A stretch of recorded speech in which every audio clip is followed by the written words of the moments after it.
이번 주 우리에게 주신 강단 말씀의 본문은 고린도후서 12장 1절에서 10절 말씀입니다. 무익하나마 내가 부득불 자랑하노니 주의 환상과 계시를 말하리라. 내가 그리스도 안에 있는 한 사람을 아노니 그는 14년 전에 셋째 하늘에 이끌려 간 자라. 그가 몸 안에 있었는지 몸 밖에 있었는지 나는 모르거니와 하나님은 아시느니라. 내가 이런 사람을 아노니 그가 몸 안에 있었는지 몸 밖에 있었는지 나는 모르거니와 하나님은 아시느니라. 그가 낙원으로 이끌려가서 말로 표현할 수 없는 말을 들었으니 사람이 가히 이르지 못할 말이로다. 내가 이런 사람을 위하여 자랑하겠으나 나를 위하여는 약한 것들 외에 자랑하지 아니하리라. 내가 만일 자랑하고자 하여도 어리석은 자가 되지 아니할 것은 내가 참 말을 함이라. 그러나 누가 나를 보는 바와 내게 듣는 바에 지나치게 생각할까 두려워하여 그만두노라. 여러 계시를 받은 것이 지극히 크므로 너무 자만하지 않게 하시려고 내 육체의 가시 곧 사탄의 사자를 주셨으니 이는 나를 쳐서 너무 자만하지 않게 하려 하심이라. 이것이 내게서 떠나가게 하기 위하여 내가 3번 주께 간구하였더니 나에게 이르시기를 내 은혜가 내게 족하도다. 이는 내 능력이 약한 데서 온전하여짐이라 하신지라. 그러므로 도리어 크게 기뻐함으로 나의 여러 약한 것들에 대하여 자랑하리니 이는 그리스도의 능력이 내게 머물게 하려 함이라. 그러므로 내가 그리스도를 위하여 약한 것들과 능력과 궁핍과 박해와 곤고를 기뻐하노니 이는 내가 약한 그때에 강함이라. 아멘. 서론. 사람들의 인생은 삶의 고통을 겪고 있습니다. 하지만 사람들은 영적인 기준을 몰라 그저 운명이라고 생각하며 살아가고 있습니다. 하지만 성경은 모든 삶의 고통의 원인이 창세기 3장 사건이라고 말합니다. 아담과 하와가 하나님 말씀을 떠난 순간부터 모든 문제와 고통이 시작됐음을 성경은 말합니다. 세상은 이것을 가르쳐 줄 수가 없습니다. 성경에서만 이 문제와 고통을 해결할 비밀을 우리에게 말해주는데 그것이 바로 복음입니다. 복음이 깨달아진 그 사람은 모든 문제와 고통이 해결되는 영적 비밀을 가진 사람입니다. 본론.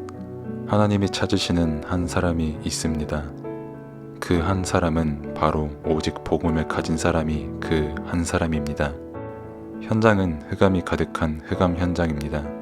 그래서 이 현장은 오직 복음의 빛이 아니면 살릴 수가 없는 현장입니다.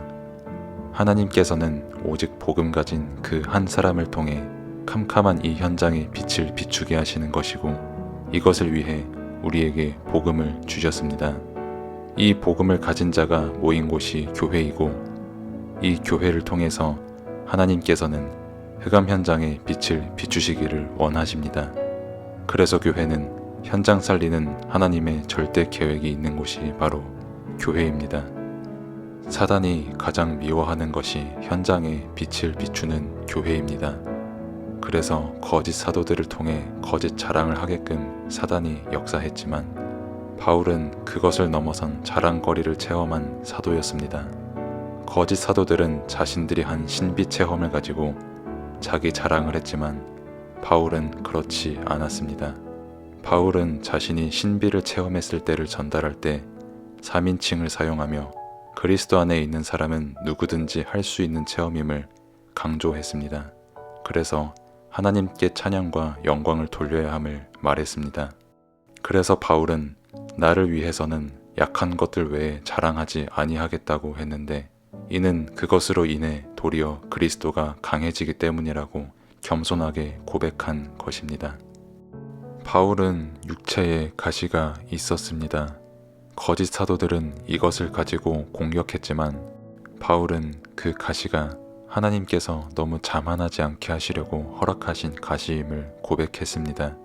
가시를 가지고 있는 바울은 그 가시가 육체의 고통이 되어 있었지만 그 고통 속에서 병을 고쳐달라는 기도가 아닌 하나님의 뜻을 물었고, 그 고통 속에서 하나님의 계획을 발견했습니다.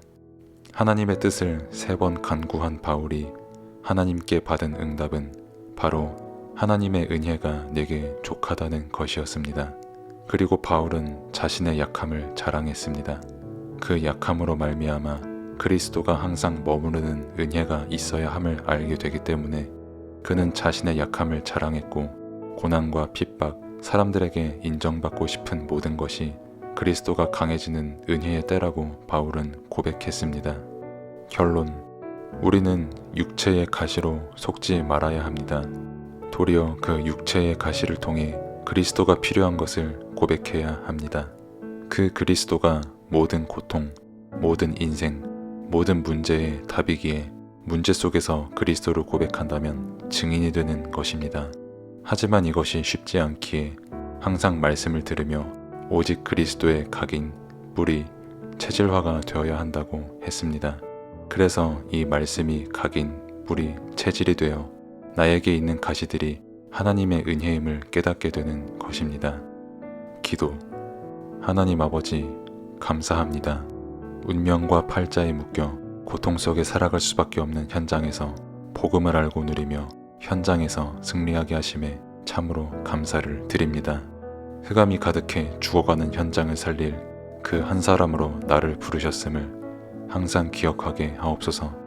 현장을 살리는 오직 복음의 말씀을 주의 종을 통해 선포하실 때마다 그 말씀이 내게 오직으로 붙잡히는 은혜가 있게 하옵소서. 세상의 거짓 사도들은 복음 아닌 다른 것을 자랑하지만 더 많은 자랑거리를 가지고 있던 바울이 도리어 그것으로 하나님께 영광을 돌리고 성도들에게 복음을 자랑한 것처럼 나의 자랑도 하나님께 영광을 돌리는 그런 자랑이 되게 하소서. 그리고 바울처럼 내게 있는 가시를 통해 하나님의 족한 은혜를 체험할 수 있는 은혜를 주옵소서. 예수 그리스도의 이름으로 기도드립니다. 아멘.